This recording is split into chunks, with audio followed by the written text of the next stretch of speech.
June 23, 1944, Camp Ruston, Louisiana. The Louisiana sun beats down mercilessly on the red clay earth, casting long shadows across row upon row of wooden barracks. The air shimmers with heat waves, thick with the scent of pine and the distant rumble of American trucks carrying their cargo of human uncertainty. In the mess hall of Compound A young Wehrmacht soldier named Klaus Müller stares in disbelief at the metal tray before him. Steam rises from what appears to be a perfectly round scoop of vanilla ice cream, its surface already beginning to melt in the oppressive southern heat. His hands shake slightly as he lifts the spoon, not from fear but from the overwhelming cognitive dissonance of this moment. This is not supposed to exist, not here, not for him. The sound that fills the mess hall is not the clatter of metal trays or the shuffle of wooden chairs, but something far more profound, the sound of worldviews cracking, of propaganda dissolving like sugar in warm milk. Across the vast expanse of American soil at that very moment, 371,683 German prisoners of war are experiencing similar revelations. They arrived as soldiers of the Third Reich, indoctrinated with tales of American weakness and moral decay. They find themselves confronting abundance beyond their wildest imagination, served on a simple metal tray by men they were taught to despise. The statistics are staggering in their scope and implications.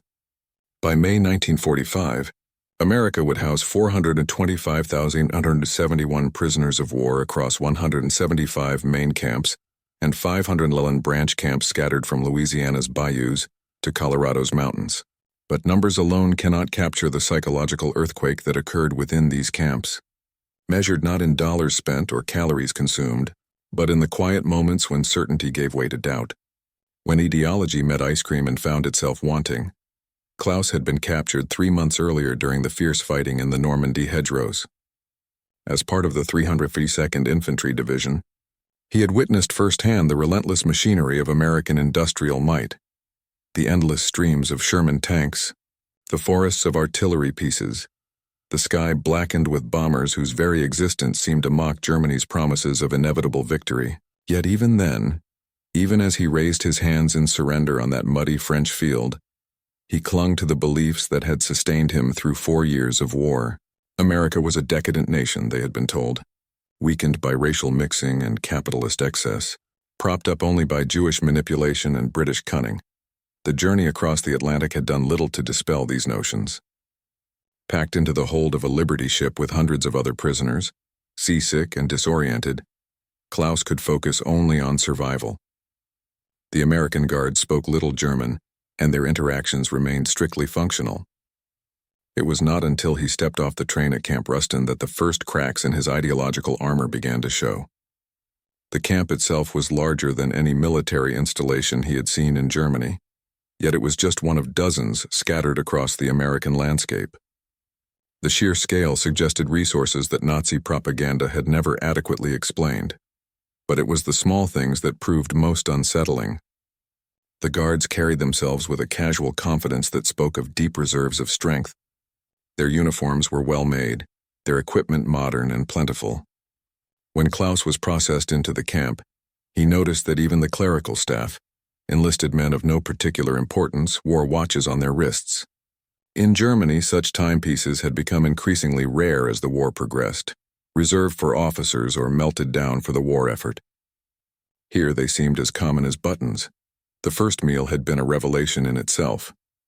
The Geneva Convention mandated that prisoners receive the same rations as their captors' garrison troops. But Klaus had expected the bare minimum, watery soup perhaps, or the ersatz bread that had become common in Germany as the war dragged on. Instead, he found himself confronted with portions that would have been considered generous even in peacetime Germany. Real meat, fresh vegetables, white bread made from actual wheat. The coffee was genuine. Not the chicory substitute that had become ubiquitous back home, but it was the ice cream that truly shattered his understanding of the world. In Nazi Germany, ice cream had become a memory by 1943. The dairy products, sugar, and eggs required for its production had long since been diverted to more essential uses. Even in the officer's mess of his regiment, such luxuries had vanished as the war's demands intensified. Yet here, in what was ostensibly a prison, American guards casually served frozen desserts to enemy soldiers as if it were the most natural thing in the world. The cognitive dissonance was overwhelming. How could a nation fighting a global war on multiple fronts afford to waste precious resources on something so frivolous? How could they provide better food to their prisoners than Germany provided to its own soldiers? The answer, Klaus would gradually realize, lay in the fundamental misunderstanding that had driven Nazi ideology from its inception. America was not weak despite its abundance, it was strong because of it. The ice cream was not a waste of resources, but a demonstration of resources so vast that they could be deployed casually, without thought or calculation. Every scoop served in the mess hall was a small act of psychological warfare, more effective than any propaganda leaflet in communicating the reality of American industrial and agricultural capacity. Alfred Andersch, a Wehrmacht corporal who found himself imprisoned at Camp Ruston alongside Klaus, would later write about the surreal experience of discovering plenty in captivity. An intellectual even before the war, Andersch possessed the vocabulary to articulate what many prisoners felt but could not express. The camp canteen, he observed, offered cookies, candy, ice cream, and other luxuries that German civilians had not seen for years. The availability of such items for purchase using scrip earned through camp labor suggested an economy operating at a level of surplus that Nazi economic theory had declared impossible under democratic capitalism.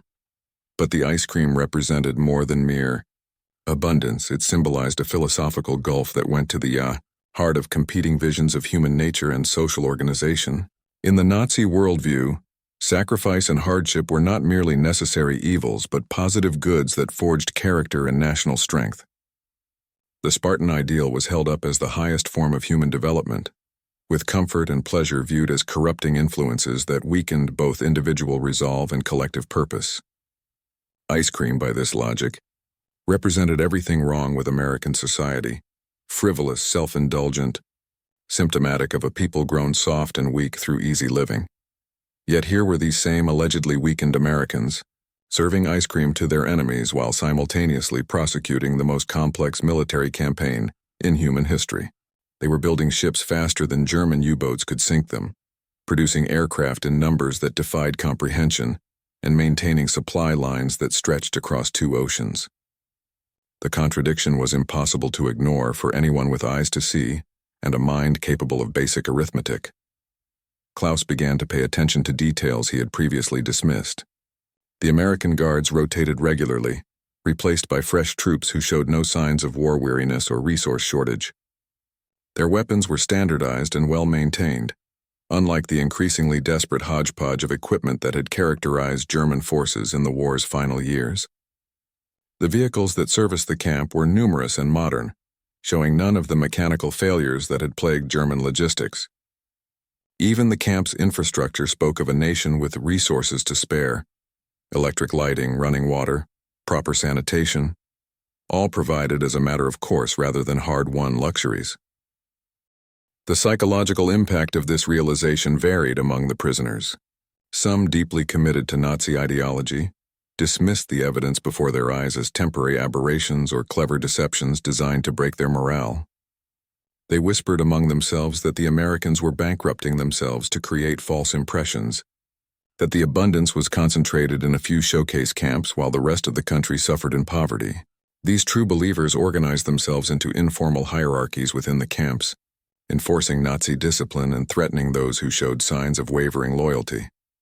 But for men like Klaus and Alfred Andersch, the evidence became increasingly impossible to deny. The ice cream was not an isolated luxury, but part of a pattern of abundance that permeated every aspect of American military organization. The guards received mail regularly, filled with packages from home containing cigarettes, candy, and other small luxuries. They spoke casually of automobiles and radios that their families owned, of college educations interrupted but not abandoned, of futures planned beyond the war's end.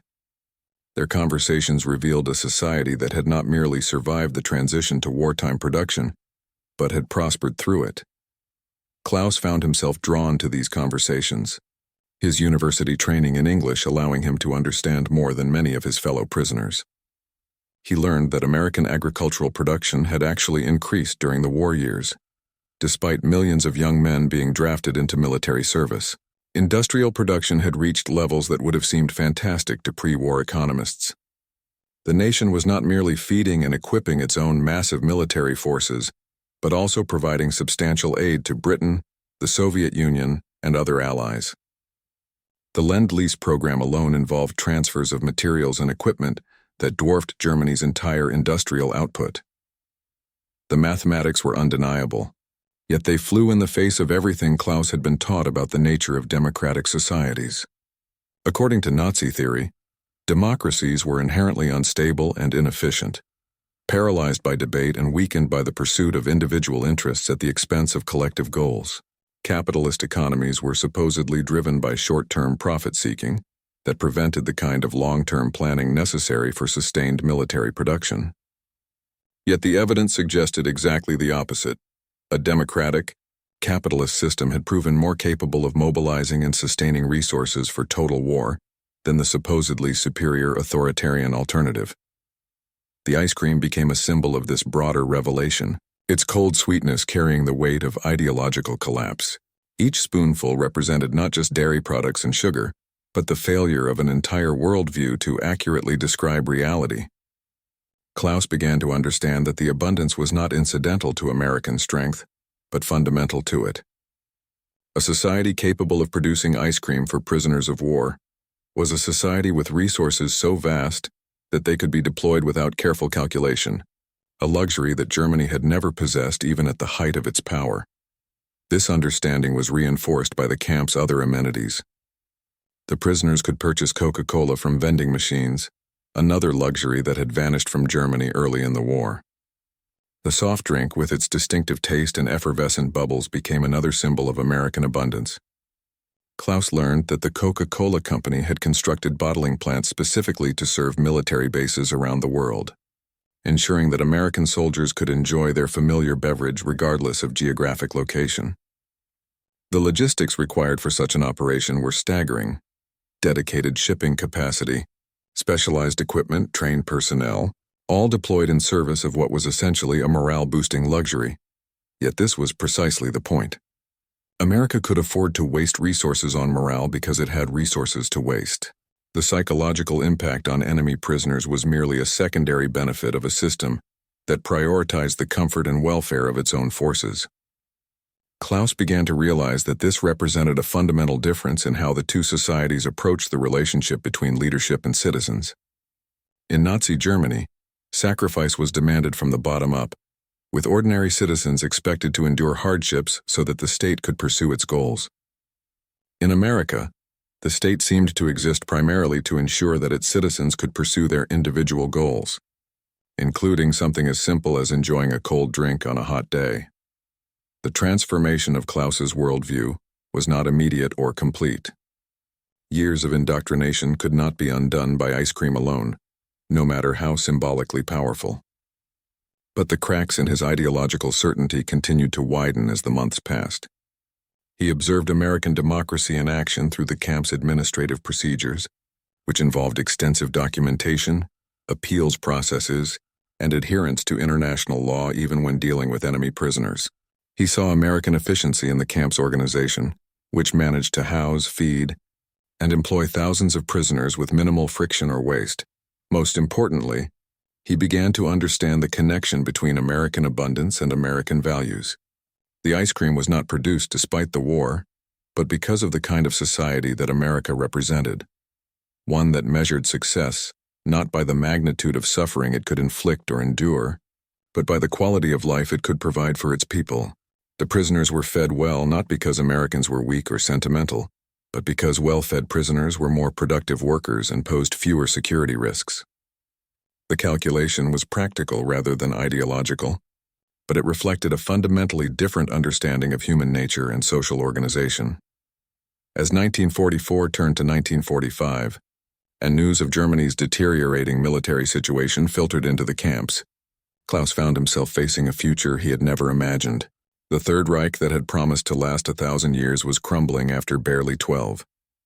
The ideology that had shaped his youth and early adulthood was revealing itself as a catastrophic delusion. Yet he was surrounded by evidence of an alternative way of organizing society, one that seemed to work more effectively despite, or perhaps because of, its rejection of authoritarian principles.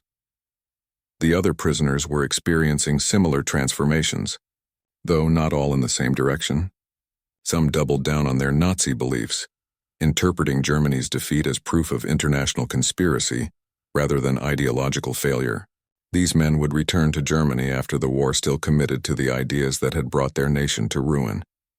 But others, like Klaus and Alfred Anders, began the difficult process of reconstructing their understanding of the world from the ground up. The ice cream continued to appear on their trays throughout their captivity, a small but constant reminder of the world they were preparing to enter. For some, it represented the seductive decadence that had supposedly corrupted American society. For others, it symbolized the possibility of a different kind of strength, one based on abundance rather than scarcity, cooperation rather than domination, the pursuit of happiness rather than the glorification of suffering. Klaus would eventually return to Germany in 1946, carrying with him not just memories of American plenty, but a fundamentally altered understanding of what was possible in human society. He would find his homeland devastated, its cities reduced to rubble, its people surviving on rations that made American prison camp food seem luxurious by comparison. The contrast would reinforce the lessons learned in captivity, cementing his conviction that the path Germany had chosen led only to destruction and despair. Alfred Anders would become one of post-war Germany's most important literary voices, drawing on his American captivity to explore themes of moral responsibility and social reconstruction. His writings would help shape a new German identity, one that rejected the authoritarianism of the past in favor of democratic values learned, paradoxically, in an enemy prison camp. The ice cream would appear in his novels and essays as a recurring symbol of the abundance that becomes possible when societies prioritize human welfare over ideological purity. The statistical record of German POW camps in America tells a story of efficient administration and adherence to international law. Over 371,683 German prisoners were housed in camps across the United States, with mortality rates far lower than those experienced by prisoners in German or Japanese captivity. The camps generated economic benefits for local communities while providing labor for agriculture and other essential industries. By most measures, the program was a practical success that served both American interests and international humanitarian principles, but the deeper significance of the POW program lay not in its efficiency but in its revelation of alternative possibilities. For hundreds of thousands of German soldiers, captivity in America provided their first exposure to a society organized around fundamentally different principles than those they had known.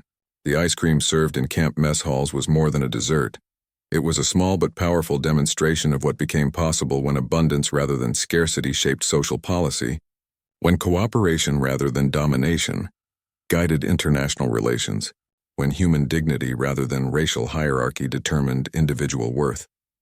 The camps became inadvertent schools of democracy, teaching lessons that no formal curriculum could have conveyed as effectively.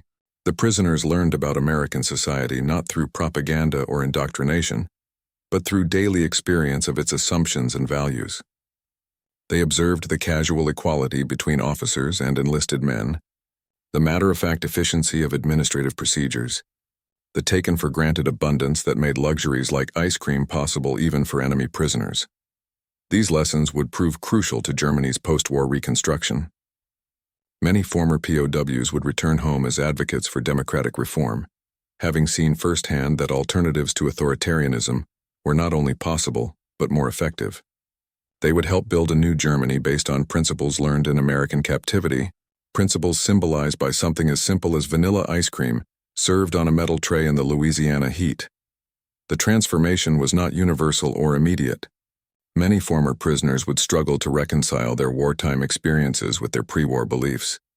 Some would reject the evidence of their own eyes, clinging to ideologies that had been proven false by events. Others would swing too far in the opposite direction, embracing American values with the same uncritical enthusiasm they had once reserved for Nazi doctrine. But for those who found the courage to think critically about their experiences, the ice cream would remain a powerful symbol of possibility. It represented not just American abundance, but the philosophical foundations that made such abundance possible. Respect for individual dignity, faith in human potential, the belief that societies should be judged by how well they serve their people, rather than how effectively they control them. In the end, the story of German POWs and American ice cream is not really about food at all. It is about the power of small symbols to carry large truths, about the way individual experiences can illuminate broader historical patterns, about the possibility of transformation even in the midst of humanity's darkest hours. The cold sweetness that melted on Klaus Müller's tongue in that Louisiana mess hall carried with it the weight of competing civilizations, the promise of different futures, the hope that human beings could learn from their mistakes and choose better paths forward. The ice cream would melt, but its memory would endure, a small, sweet reminder that abundance shared is more powerful than scarcity hoarded, that strength measured by the welfare of all citizens is more durable than strength measured by the suffering of enemies, that the simplest acts of human kindness can sometimes accomplish what the most sophisticated propaganda cannot, the transformation of hearts and minds, one spoonful at a time. In the decades that followed, as the Cold War divided the world into new configurations of power and ideology, the lessons of those prison camp mess halls would take on renewed significance. The contest between capitalism and communism, between democracy and authoritarianism, between abundance and scarcity, would be fought not just on battlefields and in conference rooms, but in the everyday experiences of ordinary people seeking nothing more complex than a decent meal and the freedom to enjoy it in peace. The ice cream, served to German prisoners in American camps, would become a metaphor for something larger. The idea that true strength lies not in the ability to inflict suffering, but in the capacity to create abundance, not in the power to dominate others, but in the wisdom to build societies where human dignity can flourish. It represented the profound truth that freedom and plenty are not contradictory forces but complementary ones, each reinforcing the other in an endless cycle of human possibility. And in that truth, perhaps, lies the most important lesson of all, that the measure of any civilization is not found in its monuments to power or its catalogs of conquest, but in the simple question of whether a prisoner of war can sit down to a meal and find, waiting on his tray beside the regulation portions of meat and vegetables, a small scoop of vanilla ice cream melting slowly in the summer heat, a gift from a society secure enough in its own strength to extend small kindnesses even to its enemies, abundant enough in its resources to waste them on something as frivolous and essential as sweetness itself.